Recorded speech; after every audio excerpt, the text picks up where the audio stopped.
Oui. Dans ce train pour Munich, où je me rends pour notre prochain congrès du 13 septembre 1913, je pense tout à coup que tu avais raison, Anna, ma chère fille. C'est vrai. En inventant la psychanalyse, j'ai inventé quelque chose de bien plus grand que moi. Sigmund Freud. De plus grand que mon pessimisme foncier. Oui.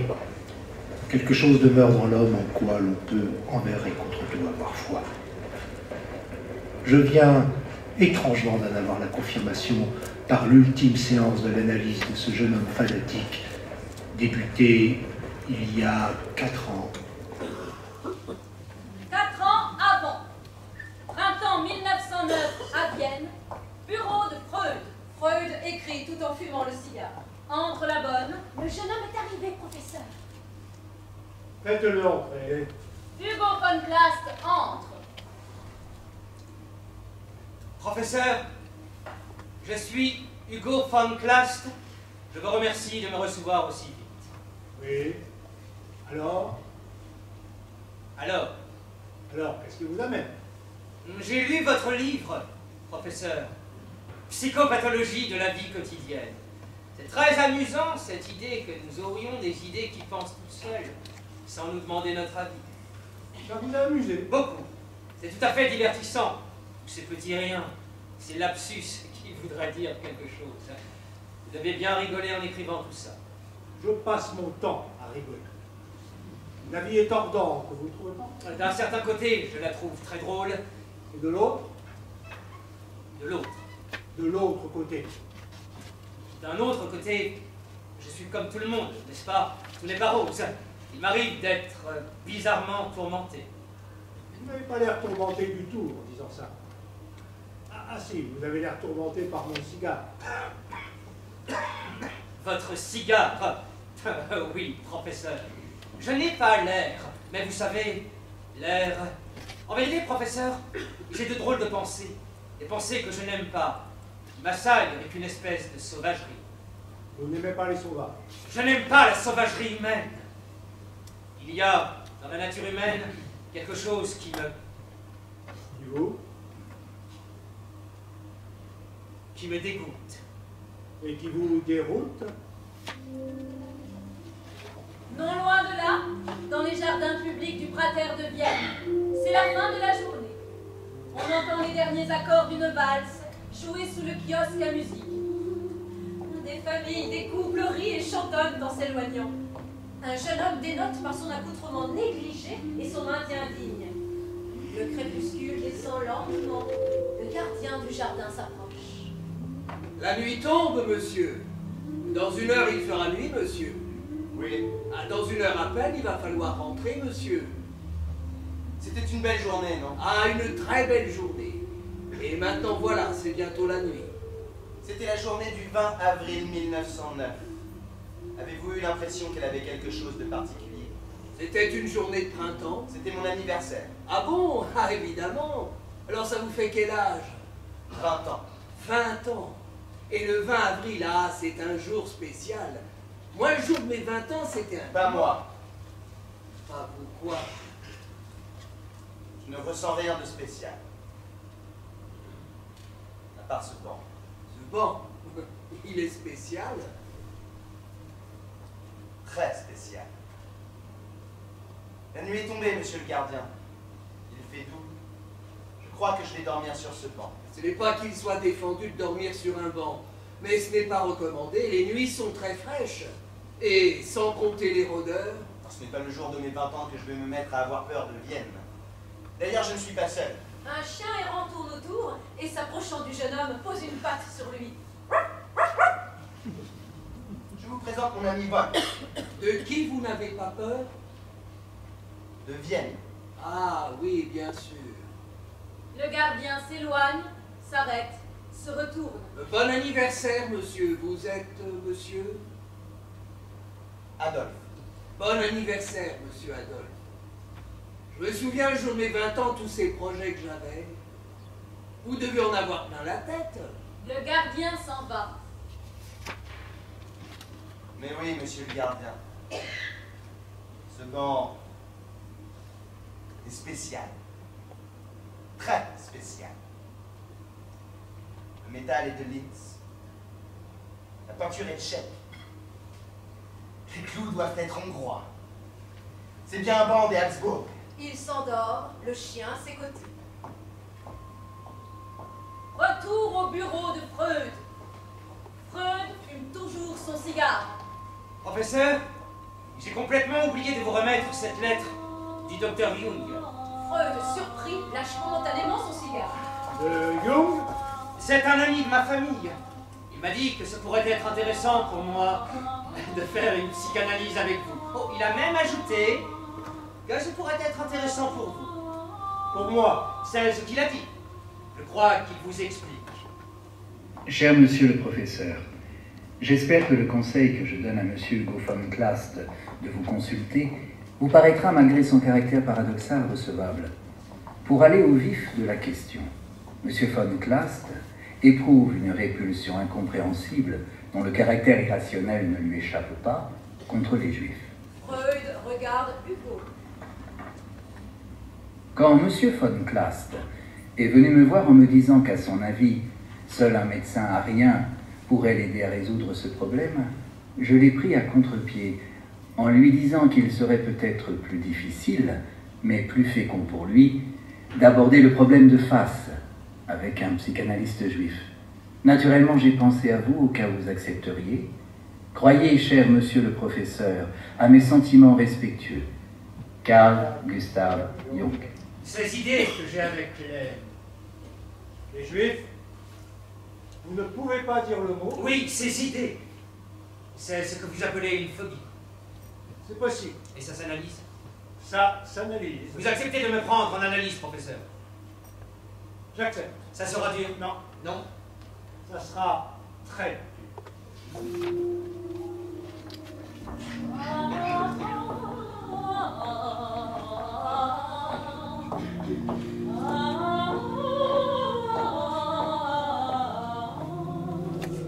Chez les von Klast, un peu plus loin en Vienne, le salon type d'une famille aristocratique viennoise.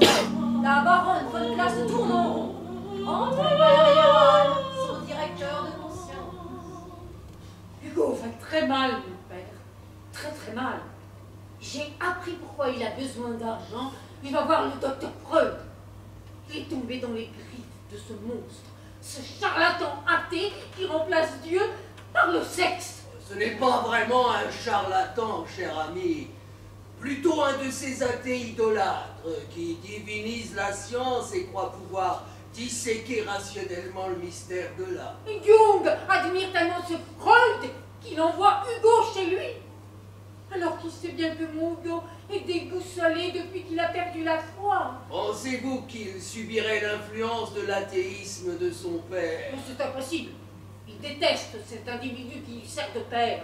Ce porc immonde. Ma fille, modérez-vous. Le baron est certes un libéral mécréant, mais ce n'est pas une raison pour le traiter ainsi. Vous ne savez pas tout, mon père. J'aurais dû vous en parler, mais je n'ai pas osé. Faites-le. Maintenant.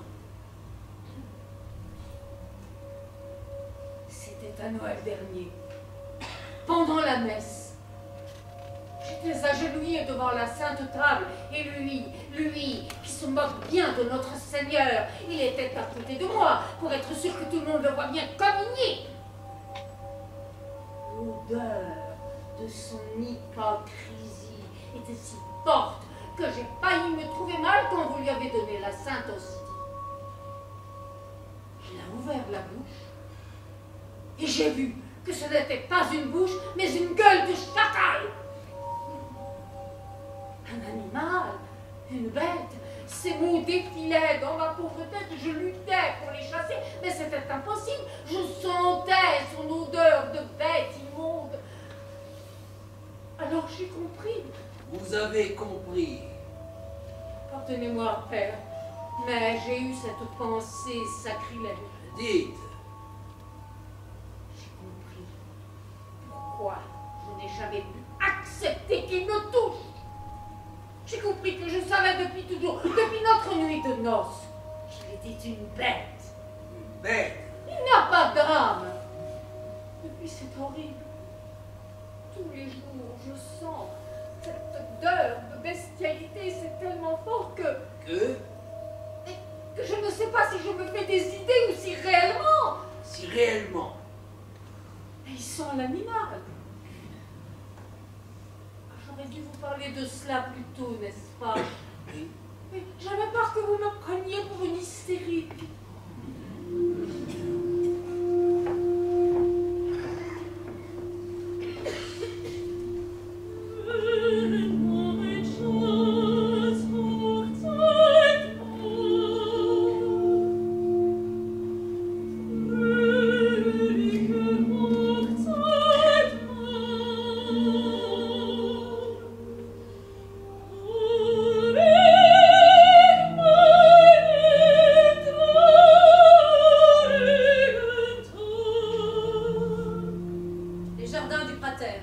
La nuit est tombée, Adolphe sur le banc caresse le chien.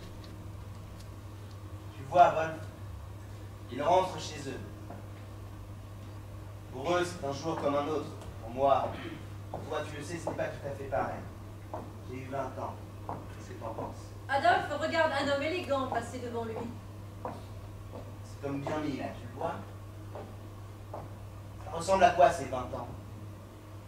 Oh, regarde cette bouche molle. Elle ne doit savoir mordre que de la chair animale. Comment une bouche comme celle-ci pourrait-elle mordre autre chose que du cadavre? Adolphe regarde le chien fixement. Toi aussi, une pauvre Wolf. Tu as oublié le loup que tu as été. Tu es devenu un bâtard. Ton avis? S'il me regardait, que pourrait-il voir?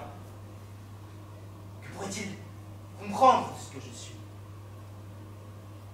S'il devait faire un rapport sur moi, qu'est-ce qu'il dirait à son chef? Le jeune homme a fêté son anniversaire sur un banc du Prater, air commandante.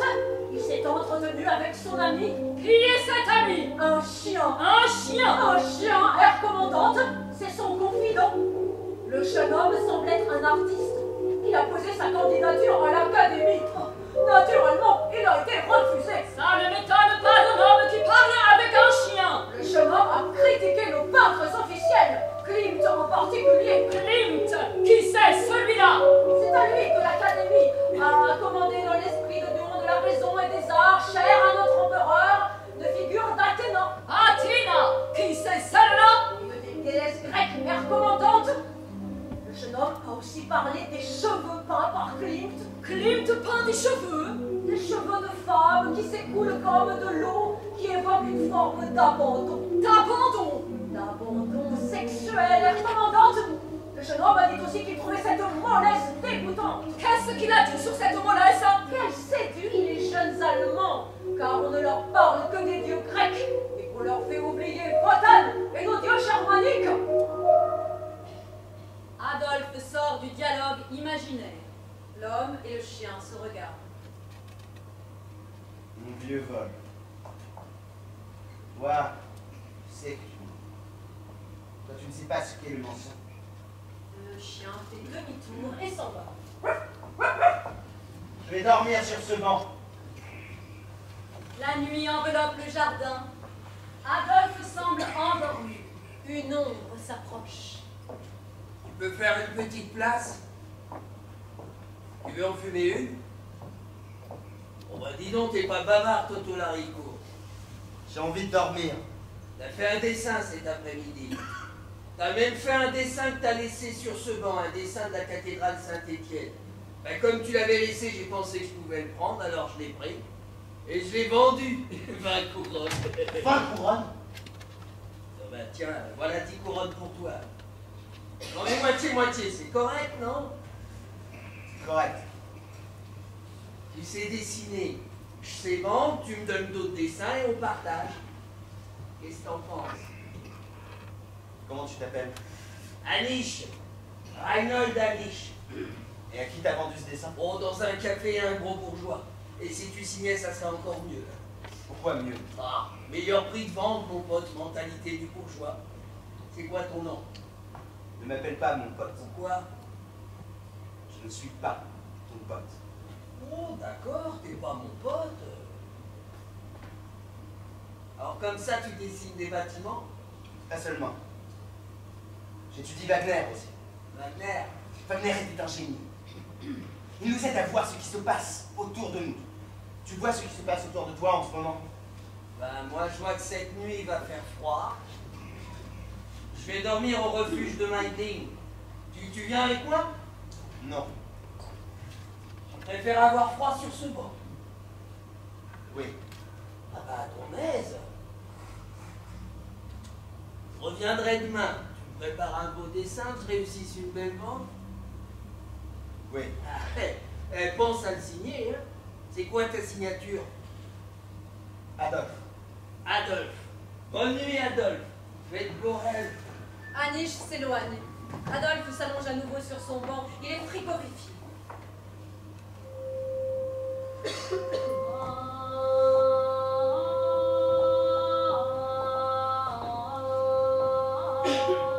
Bureau de Freud, une semaine plus tard. Hugo est allongé sur le divan. Freud derrière lui, écoute et fume. Ça pue ici. Ça pue le cigare. Ça ne vous gêne pas d'enfumer vos patients? Non, ça n'a pas l'air de vous gêner. Vous tenez sans doute à voir mes pensées tourner dans la fumée de votre cigare. Parce que vous avez des pensées Oui, j'ai des pensées. qui tournent. Si je les laisse faire, elles tournent autour de ce qu'elle m'a dit hier soir, la pauvre chérie. Elle n'en peut plus. La pauvre chérie. Maman, La pauvre chérie ne peut être que maman. pourquoi ne m'a-t-elle pas parlé plus tôt? Je tenais à t'épargner. Cela suffit qu'il me détruise moi. Je ne veux pas qu'il te fasse de mal à toi. Mon Hugo. Pauvre chérie, elle croit que je ne sais pas depuis toujours ce que le porc lui fait endurer. Le quoi? Le porc!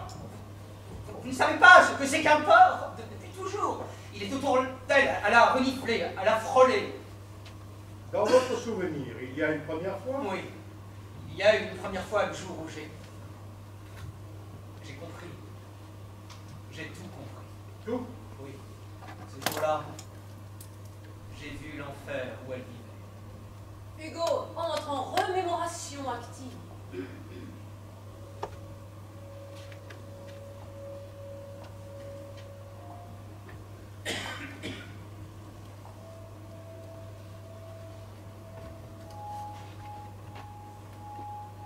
Nous sommes dans le salon.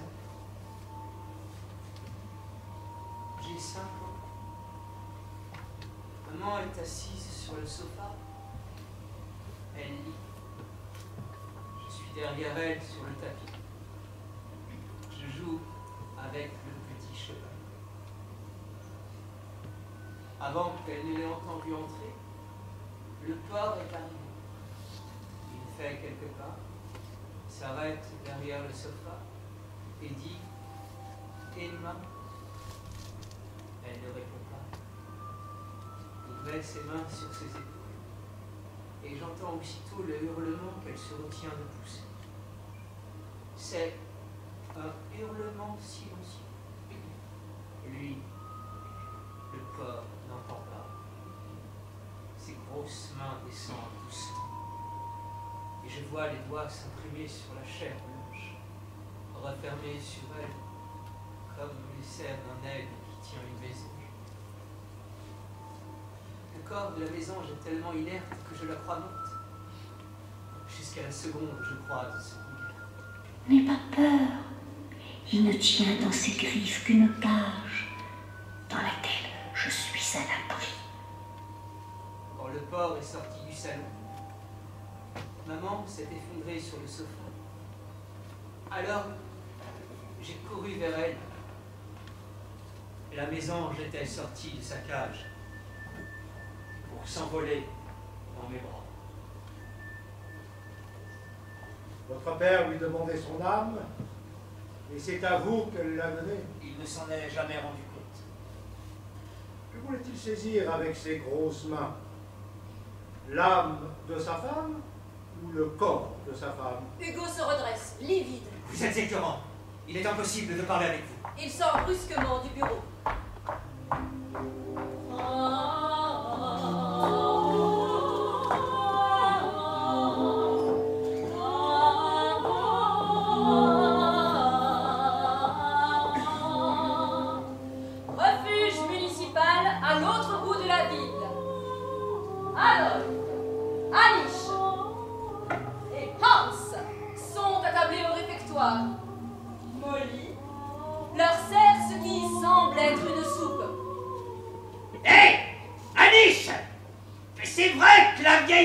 dit, plus de lard, du chou, rien que du chou jusqu'à la fin du mois. Madame la directrice fait ce qu'elle peut avec les sous. Elle a ses côtés généreux. Elle m'a redonné du tabac. Qu'est-ce que t'as bien pu lui dire à Niche pour avoir du rap? Je lui ai rien dit. Elle m'a juste vu donner une pièce. Bah ça suffit. Tu savais qu'elle te voyait? Bah évidemment je le savais. Elle savait que tu la voyais? Évidemment non. Bah il est malin là, Niche. Il fait comme le petit Jésus. Pas de publicité quand on donne le pauvre, à condition que tout le monde le sache. Hé, Alice, si un jour on tombe dans la merde, tu viendras nous donner la pièce, à nous aussi? Oui, surtout si la directrice me voit faire. Parce que tu crois que tu vas retomber dans la merde. Évidemment. Quand on a commencé à tomber, on tombe sans arrêt. Qu'est-ce que ça veut dire, on tombe sans arrêt? Ça veut dire qu'à un moment, on peut plus se redresser. Tu comprends? Tout s'use ici, avec tous ces juifs qui me sucent le sang. Tu piges? Molly pose un bol devant Adolphe. Merci, mademoiselle. Hé, Alice, il est un peu bégueule, ton copain. Tu peux pas lui expliquer qu'ici, elle s'appelle pas mademoiselle, elle s'appelle la grosse chérie. Cette soupe est délicieuse, mademoiselle. Hé, je prends pour un monsieur, ton copain, Alice. Et si c'était un monsieur? Hé, tu peux nous dire, la grosse chérie, ce que c'est, un monsieur? Oh, monsieur, c'est quelqu'un qui va te foutre ce couteau dans la viande si tu l'appelles encore une fois la grosse chérie. Hans, impressionné, se lève et s'en va. Il est ignoble, ce type. Il y en a d'autres comme ça ici? Et tous ceux qui sont ici, ils ont la colonne qui se gondole. Qu'est-ce que c'est que ici? Il n'y a pas de ici. Il n'y a que des maintenant. Maintenant, je suis ici pour quelque temps parce que le destin a voulu que pour ma 20e année, j'apprenne ce que je ne connaissais pas. Le froid, la faim, le refuge. Et quand le destin te fait passer du refuge au trottoir, et du trottoir au refuge, et ça pendant toute ta vie, il veut quoi le destin? C'est le destin qui veut ça, monsieur Adolphe? Il veut que tu connaisses ce qui est petit pour te permettre d'imaginer ce qui est grand. Que tu vois la bassesse, pour t'obliger à penser ce qu'est la grandeur. C'est joli ce qu'il dit. Chambre de Molly. C'est la nuit. Molly joyeuse écrit à sa sœur Bertha. Ma chère Bertha, il faut que je te parle d'un nouveau pensionnaire qui a été amené ici par un certain Anish. Dès que je l'ai vu, celui-là, j'ai compris que lui, c'était un monsieur, un vrai monsieur. Parce qu'il me cause, il me dit des choses que même toi, qui as fait plus d'études que moi, tu n'as jamais entendues. La dernière chose qu'il m'a dite, c'est que je devais apprendre à chanter. Vu que je ressemblerais à une chanteuse qu'il connaît. Une authentique Valkyrie qui chante à l'opéra. Et qui devait chanter dans le temps, dans la forêt, près de chez lui, à côté d'une source, près d'un lac. Dimanche dernier, Adolphe, c'est son nom, m'a invité à l'accompagner pour une promenade au cratère. Il m'a emmené à la grande roue. Ah bah quel vertige! Oh mais je n'ai pas du tout peur, hein. Mais là, pas du tout. Après, nous sommes allés nous promener au bord du plan d'eau et nous avons assisté à une compétition sportive entre un canoë piloté par l'équipe de Vienne et l'autre par celle de Prague. Il fallait voir briller les yeux d'Adolphe. Il m'a expliqué que notre jeunesse serait sauvée par le sport. Ça m'a permis d'apprendre que notre jeunesse devait être sauvée. Quand il me parle, il dit qu'il voit dans la fraîcheur de mon âme la preuve que mon esprit n'a pas été pollué par les préjugés. Pollué, c'est le mot qu'il emploie.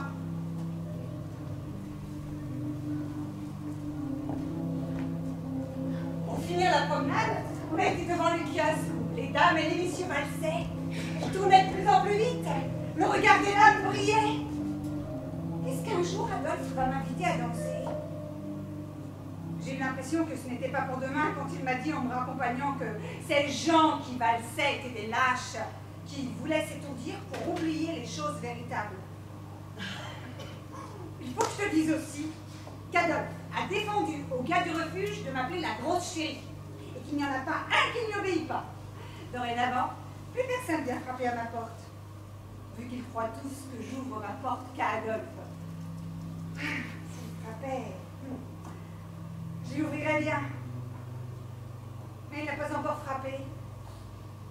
C'est sans doute ça, un vrai monsieur. Quelqu'un qui prend le temps.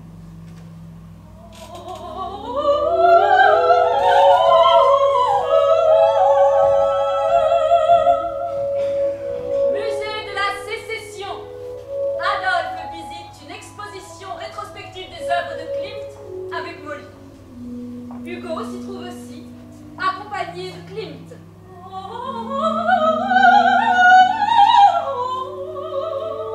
Tu vois, Molly, l'art d'aujourd'hui, c'est un art qui a peur de nos propres origines. Aujourd'hui, ce n'est plus la lutte de Parsifal ou de Siegfried qui symbolise le combat de la justice. C'est le combat de Thésée, d'un grec qui n'a jamais connu notre pays. Vous avez entendu? Oui, c'est amusant. Molly devant la toile de Thésée tuant le Minotaure. Et celle-là qui c'est? C'est la déesse Athéna. Elle protège Thésée. Tu vois les images qu'on donne en pâture aux jeunes gens d'aujourd'hui? Si vous voulez vaincre, êtes-vous donc protégé par une femme? Et de préférence par une grecque? Je vois que l'idée d'être protégé par la déesse raison vous agace, cher monsieur. Évidemment que ça m'agace. Vous croyez que la statue d'Athéna dont les libéraux ont orné leur parlement a fait progresser la justice? À mon avis, la déesse peinte par Klimt n'est pas celle que voulaient les libéraux. Merci, mon cher. Et pourquoi ce n'est pas la même? Regardez sur le bouclier d'Athéna. Regardez la Méduse. Si je rencontrais M. Klimt, je sais ce que je lui dirais. Vous lui diriez. Je lui dirais qu'il joue un double jeu. Pour les uns, la bestialité de la méduse est plus forte que la raison, et pour les autres, la raison l'emporte sur la méduse. C'est pas idiot. Moi je dis que ce monsieur Klimt ne sait même pas ce qu'il croit. Ça vous étonne? Oui. Parce que j'ai l'air d'un idiot. Ne vous méprenez pas. Mon ami disait justement qu'il Il était étonné de voir que quelqu'un avec un air d'idiot dise des choses pas idiotes. Un peu plus loin, Molly devant la toile, ô mouvante.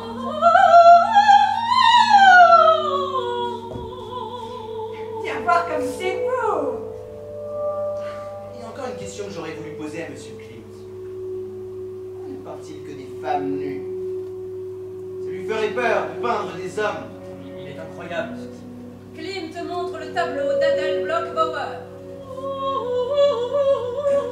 Vous voyez, celle-ci, elle n'est pas nue. Vous aimez? Elle est belle. C'est toujours la même chose. Regardez tous ces ronds.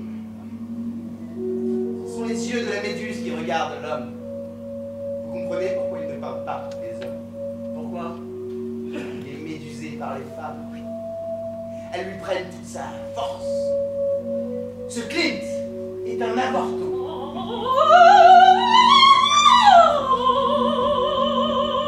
Est-ce que tu crois que lorsqu'un homme aime une femme, il devient un avorton?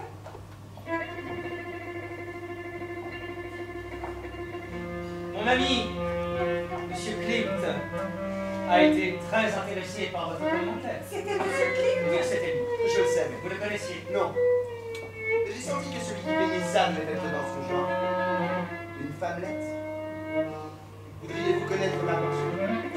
J'en serais très heureux.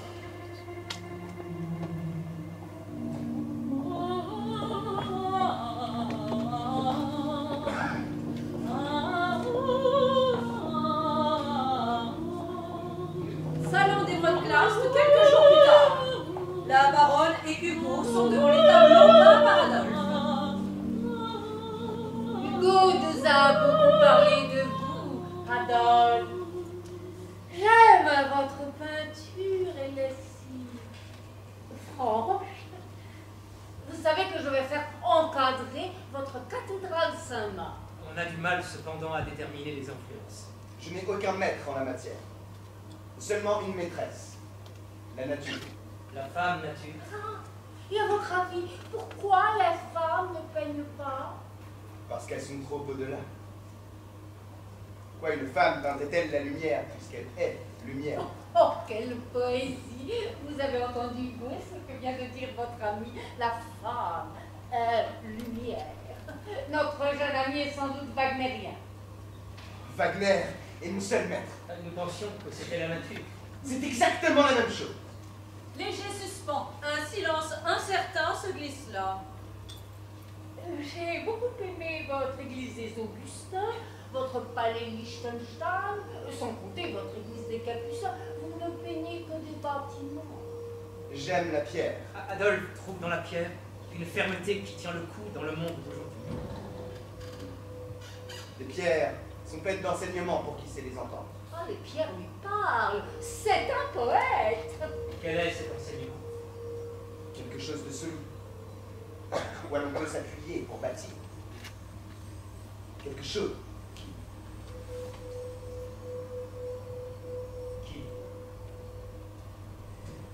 qui ne risque pas de dégouliner. Oh, mais qu'est-ce qui pourrait dégouliner? Tous ces cheveux de femme nue que peint M. Klimt, n'est-ce pas un dégoulinage abject? Très long silence, chacun est sidéré par cet éclat. Asseyons-nous pour le thé. Vera, le thé. Vous voudrez bien m'excuser. Les affaires m'attendent. Je dois partir. Au revoir, maître. À demain. Adolphe. Restez encore un instant, cher Adolphe. Je me fais tellement de soucis pour vous. Je suis rassurée qu'il est un ami comme vous. C'est un artiste comme vous. Mais il n'a pas votre force.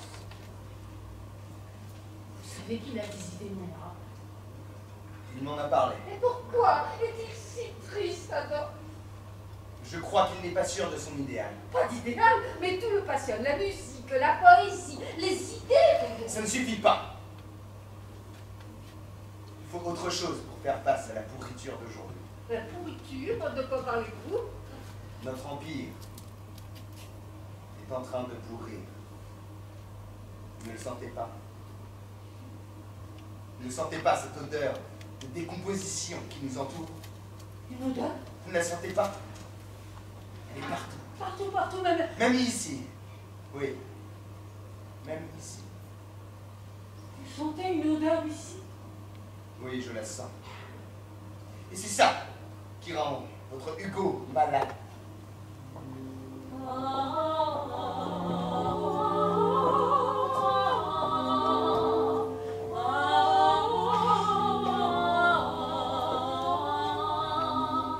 Refuge municipal quelques jours plus tard. Anish et Molly sont au réfectoire. Adolphe, en retrait, lit. Hier, j'ai vendu 3 toiles, 20 couronnes chaque. Et j'ai une grosse commande pour un boutiquier hongrois, Newman. Et une autre pour un certain Morgenstern. Il y a encore un juif. Et Adolphe, nous voilà assez riches pour quitter cet asile de misère. Et aller nous réfugier au foyer de la Brigitanao. La directrice, elle adore les livres. Elle y a installé une immense bibliothèque. Une bibliothèque? Adolphe n'a plus besoin de bibliothèque. Il a lu tout ce qu'il faut lire. Tu te trompes. Encore beaucoup de choses à lire. Je les vois tous entassés comme des bêtes. Je pense à l'avenir. Je veux faire construire des logements neufs. Qui va construire ces logements? Un jour, je le ferai. Je serai architecte et je le ferai. Tu vas devenir architecte? Oui, je deviendrai architecte. Je ferai construire des logements où on aura droit à la lumière, à l'eau propre, à des légumes verts. Oh, des légumes. Oui, des légumes. La viande donne des flatulences. La flatulence abdominale, tu sais ce que c'est, toi, non? Le tabac et l'alcool aussi seront interdits. Et le sexe? Quoi? Le sexe? Ben, le sexe, c'est bon ou c'est pas bon? Pauvre imbécile, tu ne sais pas de quoi tu parles. Le sexe, c'est la pire et la plus belle des choses. La plus belle, Catherine, au service de notre flamme sacrée, notre pureté vitale. Tu comprends ça? Non. Non. Mais je sais pas non plus que c'est la pureté vitale. Hein. Adolphe, tu ne vois pas qu'il te fait marcher. Est-ce qu'il y a quelque chose dans la vie en dehors du tabac, du lard ou du sexe qui te fasse rêver? Je parie que tu rêverais d'être fonctionnaire. Et toi, mon pauvre Adolphe, sais-tu seulement ce qu'est la vie d'un fonctionnaire? D'abord, ne dis pas pauvre Adolphe! Tu ne veux pas prendre mon poing dans la gueule! Ensuite, tu ne connais rien de ma vie. Figure-toi que je n'avais qu'un geste à faire pour devenir fonctionnaire.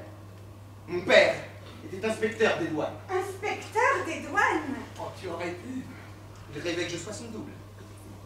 Avec comme lui un bel uniforme de crétin, une sainte femme que j'aurais battue, et un fils. Il aurait reçu sa raclée parce qu'il n'aurait pas voulu ressembler à son père. Mais comment était-il devenu fonctionnaire? Oh, ton grand-père l'était déjà. Non, Ton grand-père, il faisait quoi?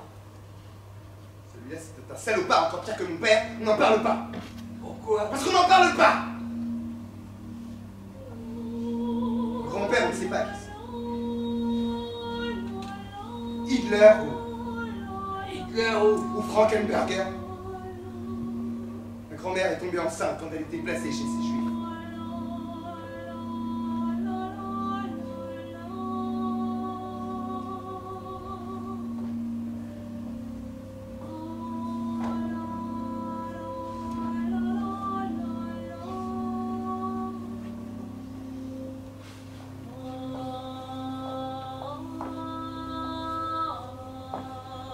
Bureau de Freud. Hugo entre précipitamment. Freud est derrière le divan, un cigare à la main. J'ai failli ne pas revenir, vous êtes tellement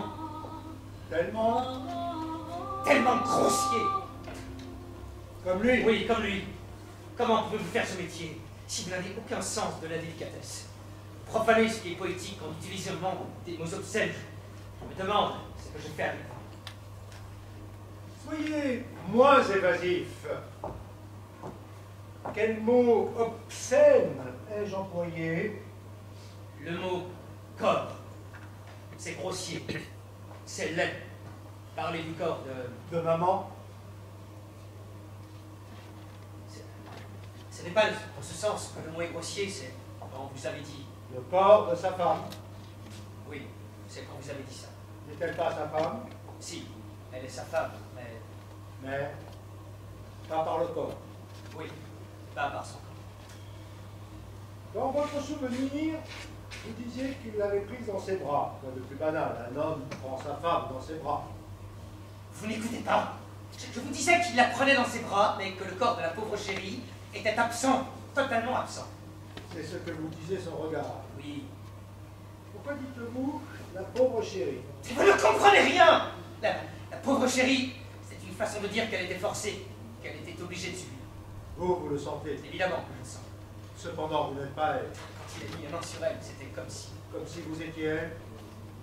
Oui, c'était horrible. Ces grosses mains ignobles. Qu'est-ce qu'elle voulait saisir? Je vous l'ai déjà dit, elle voulait son âme. Elle voulait saisir la petite mésange? Oui, la mésange. Le crétin croyait qu'il suffisait de toucher son corps. C'était un crétin parce qu'il ne savait pas que ce corps était frigide? Comment? C'était un crétin parce qu'il s'imaginait que ce corps aurait pu être réchauffé? C'était un crétin parce que ses grosses mains grossières auraient voulu acquérir le contraire de la grossièreté. Quand les grosses mains ignobles de votre père se posaient sur elle, pourquoi ne lui disait-elle pas non? Je vous ai dit qu'elle hurlait à ce moment-là. Non. Vous avez dit qu'elle hurlait silencieusement. Oui. Et dans le silence, j'entendais son cri. Et elle savait que je l'entendais. Vous n'avez pas répondu à ma question. Pourquoi ne criait-elle pas à haute voix? Très long silence. Hugo sort de chez Freud. Il arrive dans la rue où Adolphe l'attend. C'est Freud est épouvantable. Pourquoi y retourne dessus? Il est d'une grossièreté. Une fois que tu n'as pas affaire à la grossièreté du refuge. Je vais à l'opéra ce soir pour changer d'ambiance, tu veux venir? Non. Il y a une réunion chez Cheneval. Cheneval? Le leader des extrémistes? Ça m'intéresse. J'aime pas tellement ces antisémites irrationnels. Je croyais que tu ne supportais pas la grossièreté. Je sais. Mais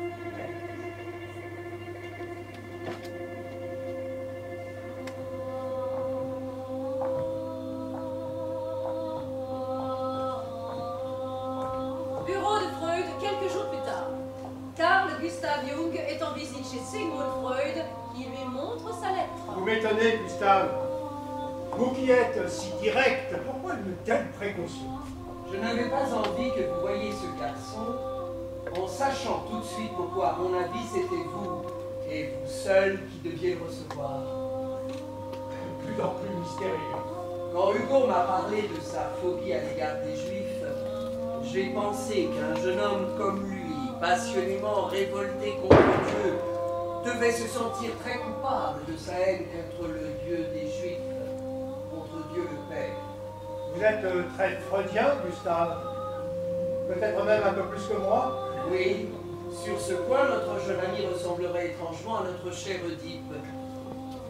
Le problème, professeur, c'est ce que j'ai appris de la famille von Klaas. Commencer, le grand-père maternel était juif. Quoi? Hugo ne le sait pas. Et vous, comment le savez-vous? Oh, je suis un ami de la famille. Je sais également que sur son lit de mort, ce grand-père était hanté par le remords de s'être converti. Eh bien, je crois que Hugo expie la faute du grand-père. Alors ça... Vous êtes sûr de cette histoire? Le grand-père a changé de nom, en fait, il s'appelait Abramovitch. J'ai pensé que cela pourrait vous intéresser. Si la phobie d'Hugo ne vient pas de lui, mais de son grand-père, il y a une question. L'esprit d'Hugo ne pourrait-il pas avoir accès à quelque chose qui lui préexiste? Je vous vois venir, Gustave. Venir où? Je vous vois revenir à votre démarche mystique, à savoir cacher sur quelque chose qui serait en dehors. Je crois avoir démontré que le rêve ne vient pas des dieux, de cette chose intérieure à l'homme, que j'ai nommé inconscient. Vous ne pensez donc pas que Hugo puisse avoir un savoir inconscient sur cet autre qui était le grand-père? Sans doute que si, mais pas de façon directe. Je crois qu'il peut lire dans sa mère, comme dans un livre ouvert, étant donné la relation incestueuse qu'il a avec elle. Relation incestueuse. Vous n'avez pas perçu leur incroyable relation fusionnelle? Parler d'un désir infantile. Non. Ben, si ce désir a existé, n'est-il pas oublié? Oui. S'il est oublié, il n'existe plus, il est dépassé. Si, il existe. Conservé par l'oubli. Vous mettriez-vous à douter du refoulement, Gustave? Peut-être. Vous abandonnez complètement ce que j'ai découvert. La loi existe parce que le père impose l'interdit de l'inceste. Cher professeur, vous êtes en train de décrire les Hébreux recevant dans la crainte et le tremblement le don de la Torah sur le Sinaï. Peut-être. Vous voulez arracher la psychanalyse au danger d'un ghetto pour lui donner une portée universelle, et là vous la ramenez à la tradition locale d'un dieu. Si ce que vous dites était vrai, Eh bien, alors on aurait chose sur toute la ligne. mais non. Pourquoi n'y aurait-il pas en vous des racines bibliques qui organisent, structurent votre inconscient? De même que pour vous, il y aurait des racines germaniques qui structureraient un autre inconscient. Exactement. Il y aurait un inconscient sémite, déterminé par une loi biblique, et un inconscient arien. Par les mythes germaniques, oui, pourquoi pas. Pourquoi faites-vous cette tête, professeur? Je suis épouvanté, Jung. Le soir, dans sa chambre, Molly finit d'écrire à sa sœur Bertha.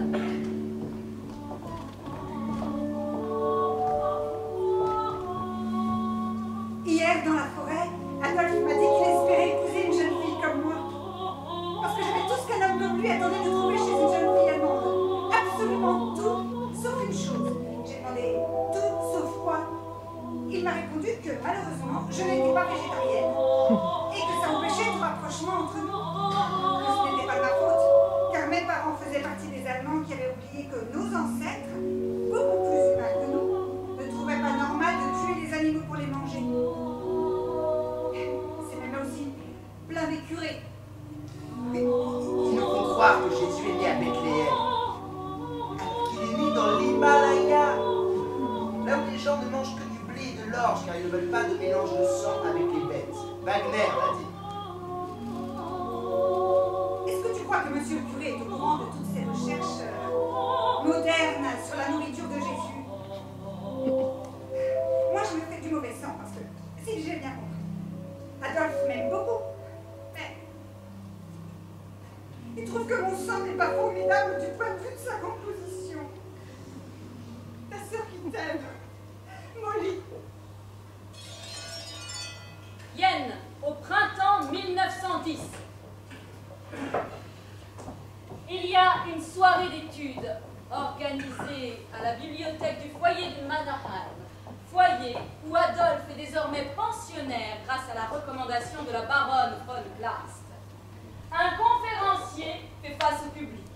Les pensionnaires, Liebermann, Adolphe, accompagné de Molly, écoutent.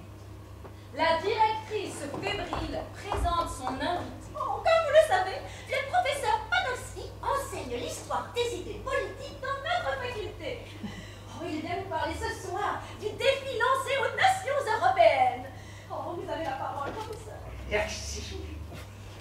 Bien, monsieur, hérite de l'idée de liberté inventée à Athènes et de l'idée de fraternité des peuples inventée en France. Excusez-moi, professeur, juste une question. Il paraît que vous êtes né à Munich. Pourquoi n'enseignez-vous pas là-bas? Excellente question. Pourquoi j'ai choisi d'enseigner à Vienne? Eh bien parce qu'il y a dans l'unité de cet empire où coexistent 10 nations, 3 religions, 10 langues, l'idée d'un homme supranational universel. Excusez-moi, professeur, mais dites-nous un peu comment elle se transmet aux Autrichiens, là, votre idée d'un homme supranational. Par la connaissance des lois, l'école, la religion, les lois, le public. Quelles lois?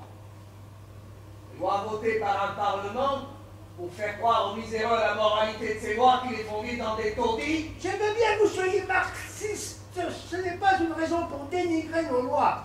Elles ont prévu que même les plus démunis puissent accéder à notre école, notre armée. Oui, parce qu'elles ont prévu que les indigents admirent tellement votre richesse, votre culture, qu'ils ne demandent rien d'autre que de devenir des esclaves inconscients de votre système. Je ne comprends pas ce que tu dis, Liebermann. Qu'est-ce que tu comprends pas? Tu dis que les indigents sont inconscients.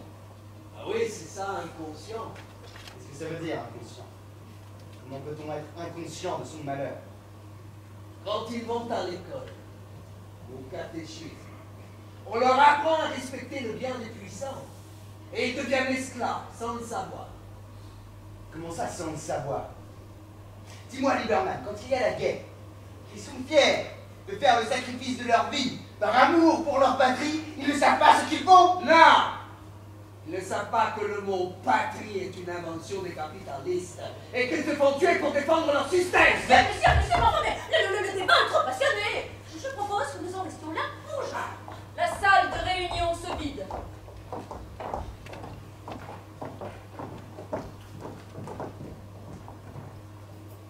Alors, Liebermann, pour toi, il n'y a rien de sacré. Ce qui est sacré pour nous, le droit à la dignité pour tous les miséreux. Je croyais que tu étais indigné par la misère, Adolphe. Adolphe reste seul.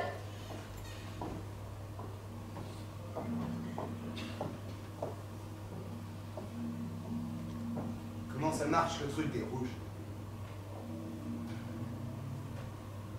Je renverse le sens des mots. Ça marche. Ça marche.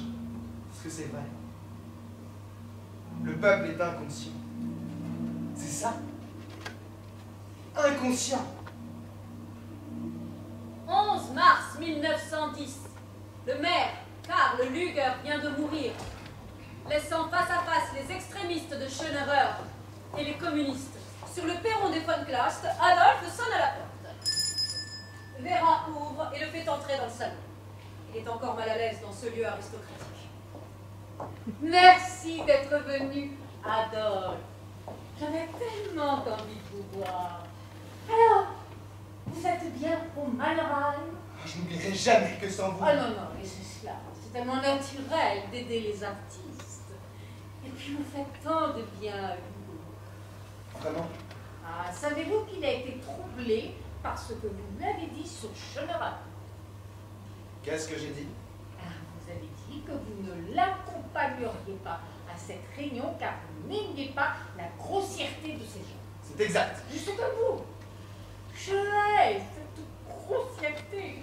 Comment mon Hugo peut-il fréquenter cette racaille? C'est pour cela qu'il va si mal. Sans compter cette énergumène qu'il va voir 3 fois par semaine. Le docteur Freud. Oui, cet obsédé sexuel. Franchement, maintenant qu'il est clair que je n'ai plus aucune influence sur Hugo, il n'y a que vous qui puissiez l'aider à s'orienter. Si vous saviez, je ne vous ai pas dit le pire. Le pire? Je peux vous parler, Adolphe? Quand je vois Hugo avec la bande de Schönerer, c'est atroce parce qu'il ne sait pas. Il ne sait pas. Mon père était juif, Adolphe. Son grand-père est juif. Il s'est converti. Pourquoi? Par lâcheté. J'entends encore ses frères le traiter de traître. Et aujourd'hui, j'entends Hugo traiter de juif. De traître? Oui, j'entends cela. Adolphe se lève. La baronne le reconduit à la porte. Oh, merci d'être là, Adolphe. Voulez-vous venir demain avec Hugo? Des gens importants viendront nous expliquer la nouvelle situation politique. À demain, n'est-ce pas? Le lendemain soir, dans le même salon des von Plast, la baronne, le père Johann, Hugo et Adolphe. Père Johann pense que la mort de Karl Lueger est très inquiétante. J'exagère, père. Oh, vous le savez, j'étais loin d'être infidèle de notre mère Lueger. Mais je reconnais aujourd'hui que sans lui, le péril rouge est encore plus préoccupant. Sans Karl Lueger pour les contenir, je crains plus. Contenir? Karl Lueger aimait le Christ. Il aimait l'empereur. Il critiquait les juifs, mais n'a jamais rien fait contre eux. Avec lui, on n'avait pas honte d'être antisémite. Avec lui, on ne pouvait même plus parler d'antisémitisme, il était si distingué. Et ce n'est pas pour rien que nous les femmes l'appelions le beau Karl. Oui, mais en l'absence du beau Karl, il faut annoncer des choses fortes que le peuple chrétien puisse entendre. Il faut apprendre aux hommes et aux femmes de ce pays à relire l'évangile, c'est urgent. Par exemple? Par exemple, la propagande des rouges est basée sur une idée séduisante d'une loi de haine, la lutte des classes. Bien, réapprenons à découvrir qu'avec l'amour en Jésus-Christ, nous sommes affranchis de toute loi. La loi terrible de Moïse, comme de la loi haineuse de M. Karl Marx. Libéré par quoi? Par l'amour, Adolphe, par l'amour. Et pourquoi l'amour libérerait-il le peuple? Oh, il est merveilleux. Pourquoi l'amour libère-t-il? Vous n'avez jamais aimé, Adolphe? Si. Alors? Lorsque nous aimons, sur le mode absolu qu'évoque Madame la Baronne, nous sentons quelque chose que les marxistes ne peuvent plus ressentir, que nous sommes voués à éprouver un amour sans limite, universel. Comme si nous étions tous frères. Comme si nous étions tous frères. Frères et sœurs, fils et filles, d'un même père. Dans la rue, un peu plus tard, Hugo et Adolphe semblent encore très animés par la discussion. Des fraises. Là, cette foutaise. Ce sont les juifs qui font croire ça. Ils font ça par intérêt. Ce sont des traîtres. Des quoi? Des traîtres. Où as-tu entendu ça? Je n'ai pas besoin de l'entendre, je le sais, c'est comme ça. Comment comme ça? On ne fait pas les choses comme ça. Quelqu'un te l'a dit. Je n'ai pas eu besoin qu'on me le dise. Je l'ai toujours su. Oh, il y a un grand professeur en Vienne, Guido von List, qui explique ça mieux que moi. T'emmènes l'entendre demain?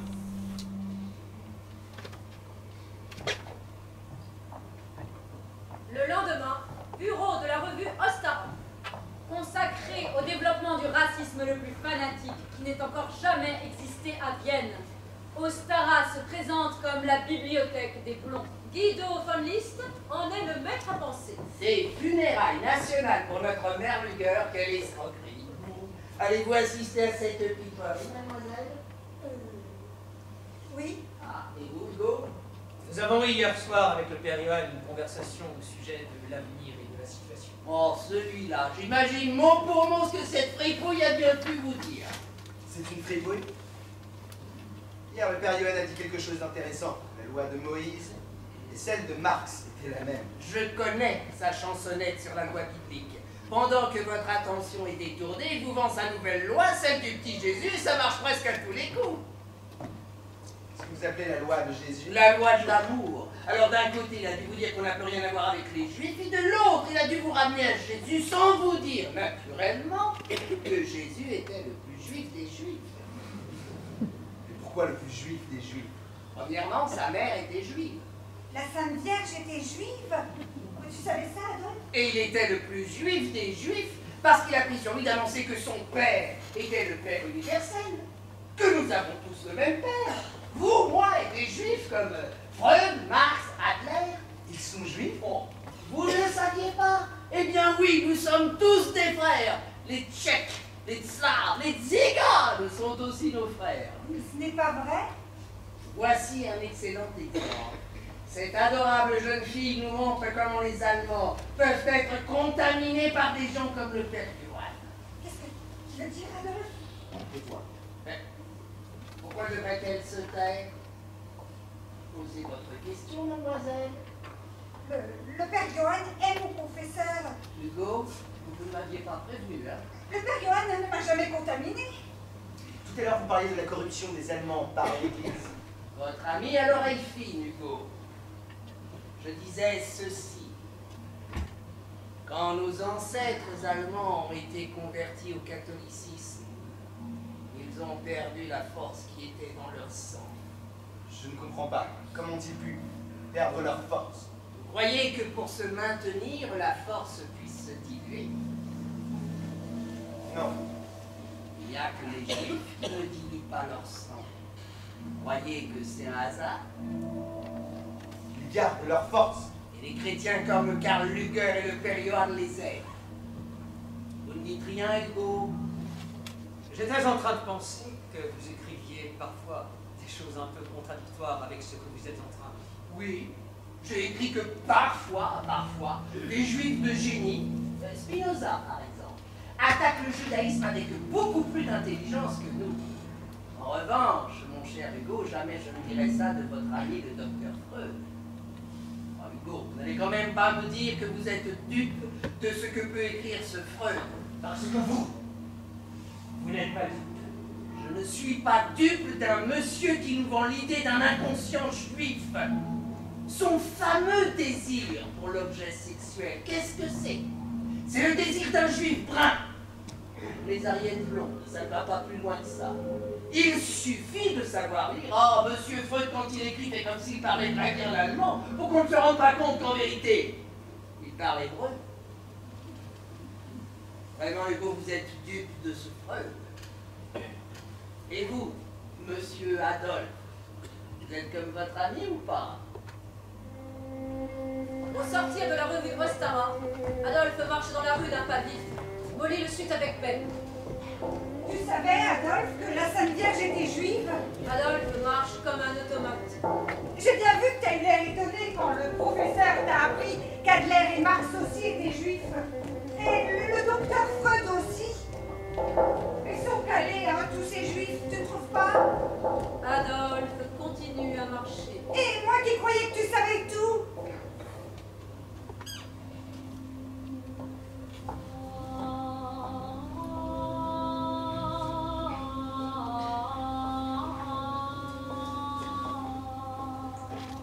Bureau de Freud. Freud est assis dans son fauteuil. Hugo est allongé sur le divan, une bouteille de schnapps à la main. Quel effet ça fait, cher professeur, d'avoir sur son divan, depuis plus d'un an, un antisémite, un vrai. Et vous ne répondez pas. Vous ne répondez pas parce que c'est la règle du jeu. Un peu facile, non? Je vous imagine dans votre petit cénacle du mercredi soir. Qu'est-ce que vous allez bien pouvoir leur raconter au sujet de ce jeune homme de bonne éducation, musicien, amateur de Nietzsche, de Rilke, de Goethe, de Schnitzler, et en même temps déceptif aux éruptations de Schellerer, ce diable rejeté par tous les bons libéraux. Je vous vois d'ici exposer mon cas. Monsieur, est-ce que ma théorie du complexe de type permet d'interpréter la haine fanatique de ce jeune homme raffiné? Professeur, c'est assez banal de nos jours, professeur. Votre livre est inutile. Professeur, ce sont des gens qui n'affirment leur volonté de puissance que par la haine. Hugo, regarde le divan. Non. Alors, professeur? Quoi d'autre? Comment? Quoi d'autre? Vous n'avez rien d'autre à me dire? Vous vous foutez complètement de ce que je vous dis. Je vous hais, professeur Freud, et ça ne vous fait ni chaud ni froid. Ce n'est pas parce que vous le dites que je suis obligé de vous croire. Alors là, je dois reconnaître que je ne m'attendais pas à ça. Il ne va pas tarder à me dire qu'il m'aime. Bien sûr que je vous aime. Le vieux salaud dans mon argent, il se fout de moi. Ah oui, j'adore votre argent. Ce qui est terrible, professeur Freud, c'est qu'il est bien possible que vous m'aimiez. Et c'est pour cela que je vous hais. Normalement, même pour mon éclat, je vais au Jockey Club, au Lao Tennis Club, et je donne des concerts privés, le plus souvent Chopin, Schubert, et les dames se parlent. Lorsque je joue, le regard de maman est sur moi. Il se nourrit de la perfection dont j'étincelle. Je lui donne ce qu'elle attend et qui lui permet de dire, sans le dire, mais tout le monde l'entend. Voyez, c'est mon fils. Qui pourrait résister quand il joue comme ça? Non mais voyez cette brillance inégalable. Ils voient tous cette brillance. Ils l'aiment tous. Bande de cons. C'est pour ça que je vous hais, professeur. Je ne fais pas partie de cette bande. Qu'appelez-vous un con, cher ami brillant? Un con, c'est celui qui ne sait pas que plus je suis vrai dans le rôle que je joue pour lui, plus je lui mens. C'est donc celui que vous pensez tromper. Oui. Il y a donc deux types de spectateurs, les cons, ceux que vous trompez, qui ne savent pas qui vous êtes vraiment, et l'autre. Le grand spectateur, celui qu'on ne peut pas tromper. Dès que je l'ouvre pour dire voilà ce que je suis, il répond Tu mens. Tu n'es pas ça. ce salopard me gâche la vie. Il y a des gens qui n'ont pas affaire à lui. Adolphe, par exemple, quand il parle, il n'a pas de doute. Les mots sont à lui. Il est propriétaire de ce qu'il dit. Vous voulez dire que vous êtes seulement locataire de la parole? Oui, moi je ne suis qu'un pauvre locataire qui entend le grand spectateur me dire que j'ai oublié de payer le prix du loyer. Le salaud sait que je n'ai pas les moyens de payer, que je paye avec de la monnaie de singe. Comment savez-vous qu'il le sait? S'il se trompait. Il ne peut pas se tromper. Je sais qu'il le sait. C'est comme ça. D'après vous, sait-il que vous savez qu'il sait? Oui. Le salaud sait que je sais qu'il sait que je sais. Que vous êtes un bon monnayeur. Écoutez, professeur, s'il est vrai que je sais fabriquer de la fausse monnaie, est-ce que cela implique que je connais le secret de fabrication du vrai? Pourquoi ne suis-je pas comme Adolphe ou Guido van List? Ils savent ce qu'ils sont. Mais qu'est-ce qu'ils sont? Ils sont ce qui est là depuis toujours. Cette chose sacrée, le sang des ancêtres. Rien n'est sacré pour vous, professeur Freud? Si, mais pas le sacré à son sou. C'est quoi, le sacré à son sou? Les idoles. Le sang à rien. C'est une idole? Une idole. C'est à la mode. Pourquoi ça donne tellement de force d'aimer une idole? Est-ce que vous savez, professeur, pourquoi votre Dieu le Père a été infoutu de dire aux Juifs la vraie règle du jeu à observer pour qu'ils ne soient plus persécutés par lui? Vous allez me le dire. Oui, je vais vous le dire. Parce que votre putain de Dieu le Père était antisémite. Il voulait faire chier son nom. Ah, c'est pas bête. Et puis un jour, il s'est dit, je vais leur pardonner, leur envoyer mon fils, ils n'auront qu'à l'aimer, à le manger, et ils ne seront plus inquiets. Il faut reconnaître que c'est quand même plus facile, non? Il ne nous demande pas de penser, juste de l'aimer. Il n'y a qu'un seul problème, professeur Freud. C'est que ça ne marche pas. Pourquoi? Pourquoi ça ne marche pas? Parce que je ne peux pas y croire.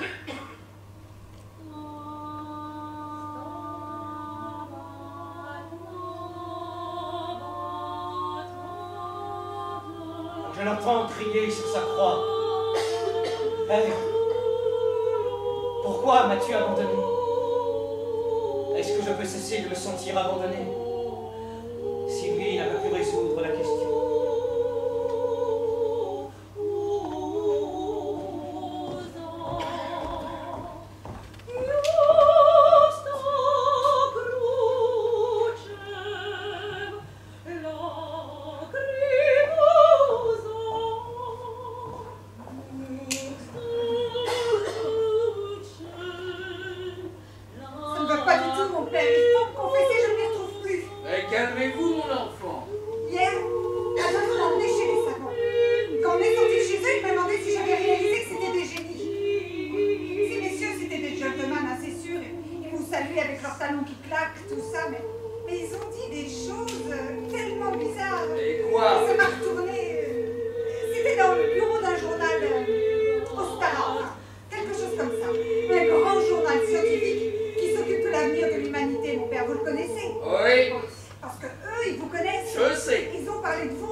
Unifié par le spectacle? Par l'accord de la parole et de la musique? Mais qu'est-ce que c'est que ce baratin, professeur? Vous essayez de nous faire croire qu'à cause d'une opérette, il n'y aurait plus les riches d'un côté et les pauvres de l'autre? Ah, ça m'aurait étonné que M. Lieberman ne nous récite pas son catéchisme rouge. Oui, ça m'aurait étonné, Lieberman, que vous soyez capable de concevoir que certains puissent s'élever au-dessus de vos instincts égoïstes, que vous excitez et que ce soit des gens lutte des classes. Ah, c'est dommage, mon cher Adolphe, que tu te mettes à hurler dès que tu as quelque chose à dire. Ah, tu nous prives du plaisir de t'entendre avec cette petite voix perçante. Et dis-nous, Adolphe, où il est, l'homme?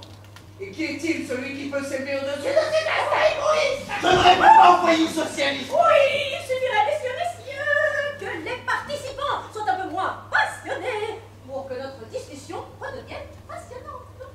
Eh bien, il me semble, oui, que Madame le professeur, en nous renvoyant à la cité grecque, nous invite peut-être à un parallèle audacieux avec l'actualité de l'Empire. Juste une remarque.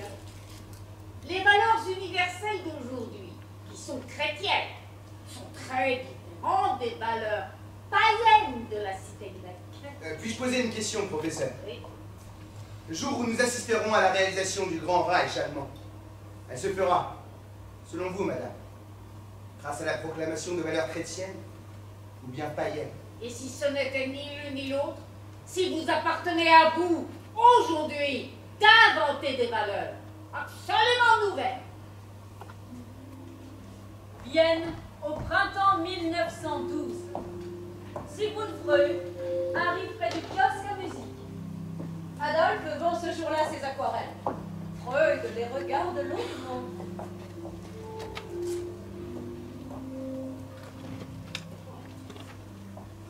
Cette aquarelle du Reichstag est intéressante. C'est 20 couronnes. C'est cher. Le bâtiment est très bien proportionné, tout est parfaitement reproduit. Oui, oui, tout y est. Non, pas tout. Là, il manque quelque chose. Je sais. Pourquoi? C'est comme ça. Vous n'aimez pas la statue d'Athéna? On peut dire ça.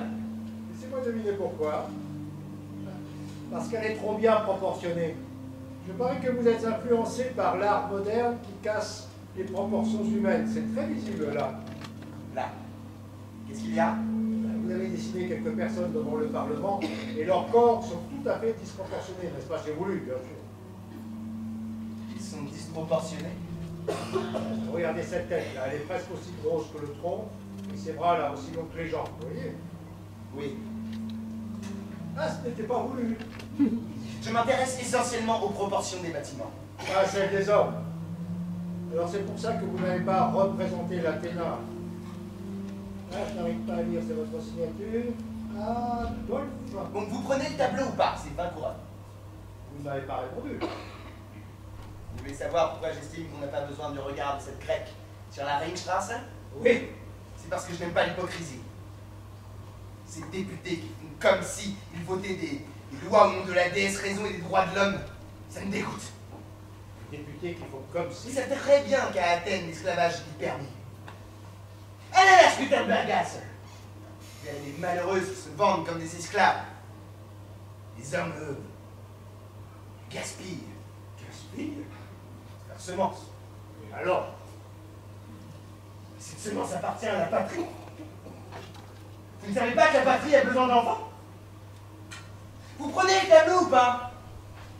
Non. Dans les ruelles des bordels de Vienne, Hugo et Adolphe se trouvent devant les tavernes mal famées. Des prostituées semblent attendre d'éventuels clients.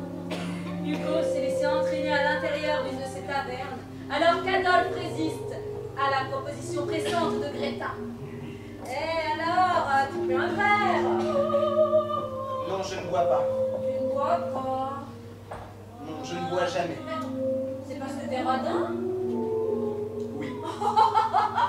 Et ok, ramène-toi, je vais te présenter Monsieur Radin. Eh bonjour Monsieur Radin. Je m'appelle Adolphe. Et pourquoi tu rentres pas un moment? J'attends mon ami. Et comment elle s'appelle cette amie? Hugo.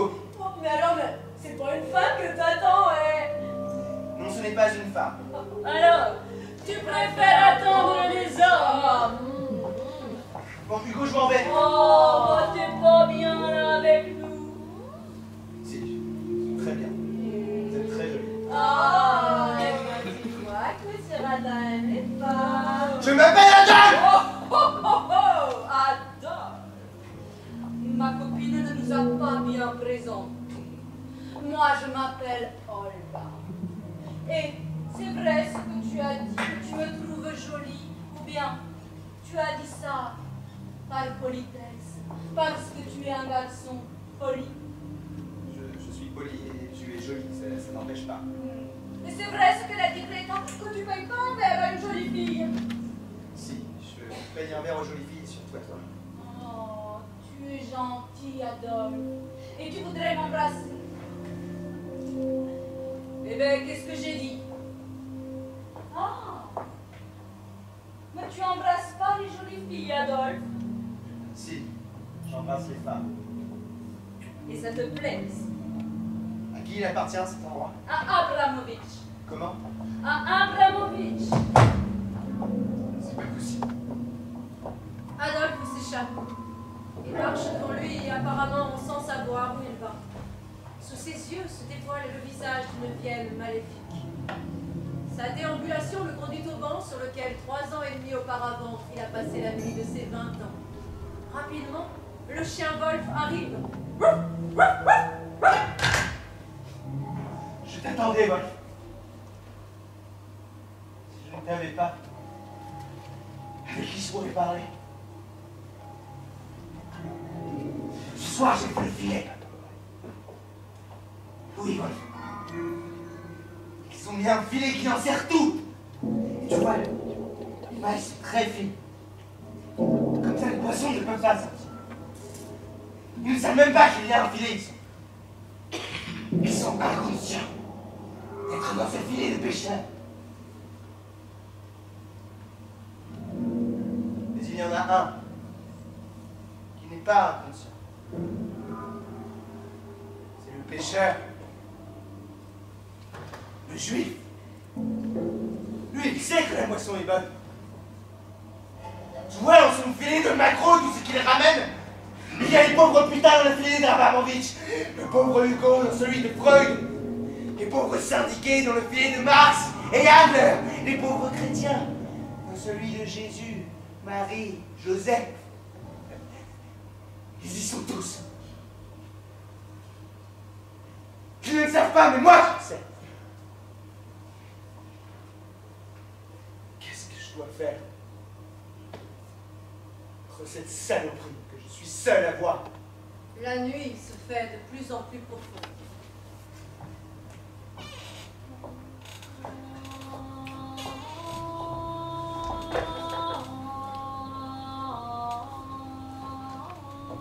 Vienne, hiver 1912.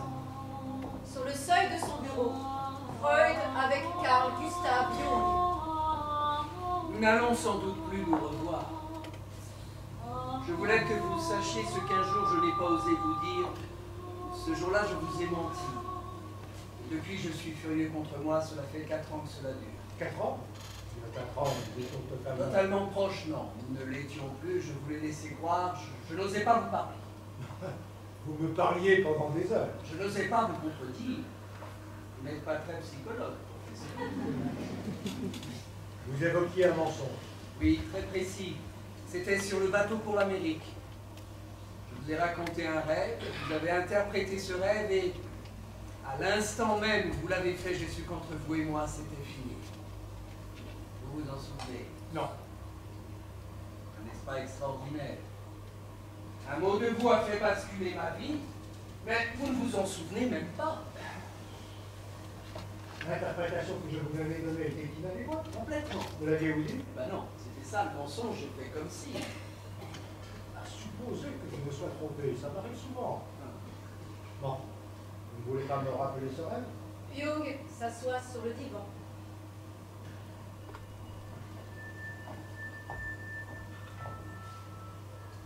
J'étais dans une maison. Je descendais un escalier. Il y avait là une lourde porte.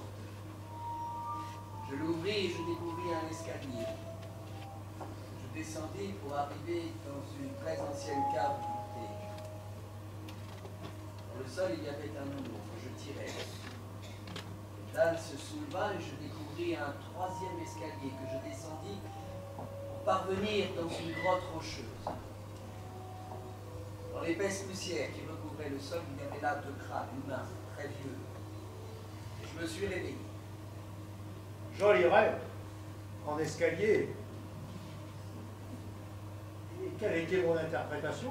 Vous m'avez demandé au sujet de ces 2 crânes, de qui désirez-vous la main? Avez-vous répondu quelque chose? Oui, un mensonge, j'ai honté, délibéré, j'ai inventé de toutes pièces un soi-disant désir de mort du rêveur, pour vous assurer que je rêvais de façon conforme, de façon freudienne. Vous vouliez me plaire à ce point, Gustave? Je ne voulais point vous déplaire. Mais à l'instant même, vous m'avez laissé entendre que pour vous, ces 2 crânes n'étaient que la mise en scène de mon désir, et enfin compris ce que vous ne pouviez pas comprendre. Qu'est-ce que je ne peux pas comprendre, Gustave? Ces 2 crânes n'étaient pas une création de mon esprit. Mais vous êtes devenu un chaman! Pour vous, le rêve est redevenu un message divin. Le rêveur n'est plus un créateur, mais un simple récepteur de l'au-delà. Oh. Est-ce qu'en disant ça, je déforme votre pensée? C'est la pensée tout court que vous réduisez simplement à des idées de sexe ou de mort. Parce que vous trouvez ça simple. Franchement, professeur, vous n'en rendez-vous compte à quelle angoisse vous livrez l'humain en le privant de tout au-delà? Ah oui, nous sommes vraiment très loin l'un de l'autre. Vous pouvez penser ce que vous voulez. Écoutez, quand je vous dis que votre conception, soi-disant scientifique de l'âme humaine, est en train de dessécher la psychanalyse. Vous voulez sauver la psychanalyse de mon influence desséchante? Pourquoi pas? Professeur! Professeur! Hugo, entre! Il est très agité. J'ai fait un rêve incroyable, professeur! Je crois que j'ai tout compris. Un homme est assis dans un grand fauteuil, un cigare à la main. Bon, ça, c'est vous. Devant moi, il y a une femme de dos qui lentement se retourne. Bientôt, elle va me faire face et je comprends que le risque est mortel, car cette femme est la Méduse. À la seconde où le regard de la Méduse va croiser le mien et me réduire à l'état de statue de pierre, vous vous levez de votre fauteuil et d'une voix calme, vous dites non. Alors la Méduse se transforme et devient la déesse Athéna, le danger est écarté. On croit rêver. Je crois que j'ai trouvé ce que c'est. Allez-y. Au réveil, Non, je préférerais que vous vous allongiez. oui, professeur. Au réveil, j'ai tout de suite pensé au jour où j'ai rencontré Adolphe. Rendu furieux par la Méduse de Clint, il m'avait dit qu'elle lui faisait penser au regard d'une prostituée célèbre, une Italienne qui s'appelle la Maison de Gina. Ah, revoilà notre maison. Mais ce n'est pas tout. Adolphe a souvent pris le thé avec maman. Un matin, j'ai remarqué qu'il ne voulait pas y retourner. Il supposait que maman lui faisait des avances. Il est vrai que maman est tellement excessive quand elle ne connaît pas et quand elle aime bien quelqu'un qui ne connaît pas les manières de notre monde, il a très bien pu se leurrer. Et alors j'ai réalisé que ce n'était pas Adolphe. C'est moi. Il m'est venu d'un coup que dans le regard de la Méduse, il y avait le même éclat que dans l'œil de maman quand elle me regardait pendant mes concerts. Et j'ai réalisé qu'il est là depuis le début. Depuis le jour où elle vous regardait pendant que les mains de votre père étaient sur elle. Oui, depuis ce jour, elle me regarde comme ça. Et je deviens un pantin brillant qui joue du piano. C'est complètement fou. Je pensais jusqu'à maintenant la maintenir en vie en faisant le pitre. En réalité, je la maintiens à l'état de Méduse, de morte vivante, qui n'a rapport avec les vivants qu'en les bouffant, tellement affamée qu'elle ne peut plus penser, plus raisonner. Raisonner comme Athéna. Est-il possible que la Méduse devienne Athéna à la raison? Votre rêve le prétend. Mon rêve le dit. Mais dans les faits, puis-je ne plus être sous le regard de la Méduse? Est-il possible que dans la réalité, vous disiez non à la Méduse? Est-il possible que je dise le nom que vous avez dit dans le rêve? Eh bien, ça me donne le vertige. Mais si je dis ce nom, alors tout change. Pour elle et pour moi, elle devra regarder ailleurs, faire autre chose que regarder. raisonner. Oui, raisonner. Et il y aura enfin un peu d'air autour de moi et je pourrai cesser de faire le pitre. La dernière fois, je ne comprenais pas ce que c'était que d'être un faux monnayeur. Eh bien, c'est ça. C'est faire le pitre. Et ce qui est incroyable, c'est que ce petit mot de rien du tout, non, s'il me coûte tant, c'est à l'idée de ce qui nous coûterait à elle si. L'idée que si elle souffre, c'est la fin du monde. C'est la fin d'un monde, pas celle du monde. Un monde où il manquait juste 3 petites lettres. N, O, N. Mes chères petites lettres, qui êtes-vous? Pourquoi m'aviez-vous abandonné? Je crois que vous le savez. Vous êtes la loi? Nous sommes la loi. L'interdit de l'inceste. Mais est-ce que je vous déteste ou est-ce que je vous aime? Ah, vous me détestez. Et vous m'aimez. Et à la fois? Oui, les deux en même temps. Je me rappelle notre discussion. Sur la loi. Oui, sur la loi, je pensais la détester, et alors détester ceux qui l'aiment. Vous la détestiez parce que vous l'aimiez. Et que la loi vous a déçu, abandonné. Rappelez-vous. Mais pourquoi m'as-tu abandonné? Lui? Non, vous n'allez quand même pas prétendre que ce type qui me sert de père... Il n'a pas su ou pu dire non à la Méduse. Il vous a abandonné à elle. C'est pour ça que vous êtes un jour venu me voir. Freud regarde Hugo, qui reste silencieux sur le divan. Voulez-vous que nous en restions là pour aujourd'hui?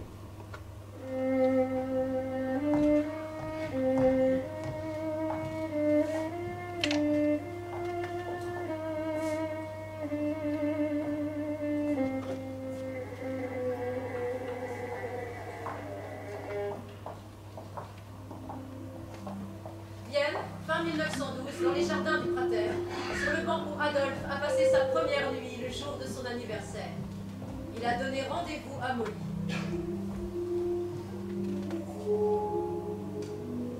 Je vais partir, Molly. Partir où ça? Il me cherche pour le service militaire. Il va y avoir la guerre? Oui, il va y avoir la guerre. Tu ne veux pas faire l'armée, Adolphe? Pas ici, Molly. Pas pour Salzbourg pourri. Tu sais, j'ai tout compris. Tout? Est-ce que je peux partir avec toi, Adolphe? Non, Molly. Je ne te reverrai plus? Mais tu voulais devenir architecte? Je reviendrai. Quand? Je reviendrai. Mais quand? D'abord, qu'est-ce que tu as compris? Je ne peux pas t'expliquer. Je suis trop idiote. Tu veux que l'idiote te dise quelque chose? Elle te dit que tes génies de Stara, c'est des pauvres types. Oui, il y a des choses sur lesquelles il se trompe. C'est ça que tu as compris? Il aurait fallu un troisième homme qui aurait pu parler aux chrétiens comme Luger et qui aurait détruit leur Dieu comme Schoenberg, sans le dire évidemment. Détruire Dieu? Oui. Est-ce que tu es devenu fou? Je t'avais dit que tu ne pouvais pas comprendre. Es-tu capable de voir à qui profite le fait de croire que Jésus a un Père universel, le Créateur du monde? Quel que soit notre pays, notre sang, nous sommes des frères. Aimez-vous les uns les autres. Nous sommes bien sûr les frères de ceux qui n'ont pas de pays. Les Juifs, ils sont partout chez eux. Rothschild, c'est le capital dans les banques étrangères. Jésus, c'est le capital qui est au ciel. Freud, c'est le capital qui est dans l'inconscient, etc., etc. Est-ce que tu comprends, Molly? Que c'est toujours la même chose. Ils arrivent à nous détourner de notre propre force, de notre sol, de notre sang, pour nous vendre un ailleurs qui leur sert à nous donner mauvaise conscience.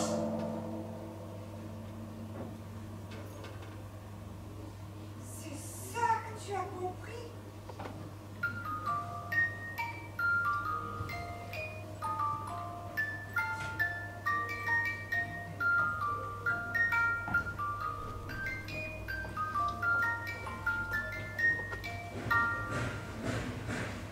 Vienne 1913.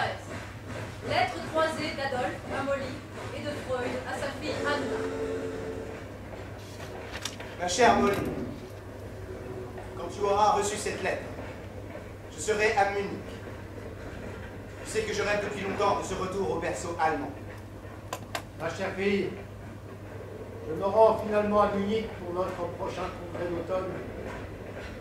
Tu sais qu'aujourd'hui sort en librairie mon dernier livre, Totem et Tabou, qui établit la rupture absolue entre la psychanalyse et l'univers arien vers lequel se dirige désormais Jung. À Vienne, ils ne savent pas qu'ils sont voués, comme tous les décadents, à disparaître. Un homme nouveau va maintenant surgir. Si je devais un jour être amené à parler de mon combat, Mein Kampf, je dirais qu'arrivé à Vienne à demi-enfant, j'en suis parti en homme, guidé par une définitive vision du monde.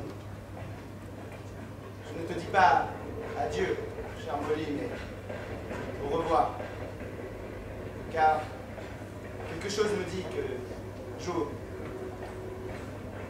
je reviendrai à Vienne. Adolf Hitler. Pour revenir au jeune Hugo, cet antisémite ex-militant de Schoenberg, son analyse réussie m'a appris que l'homme gardait envers et contre tout la possibilité de revenir à la case départ, juste avant le moment où s'était égaré, pour rechoisir autrement. Ton père qui t'aime, Sigmund Freud.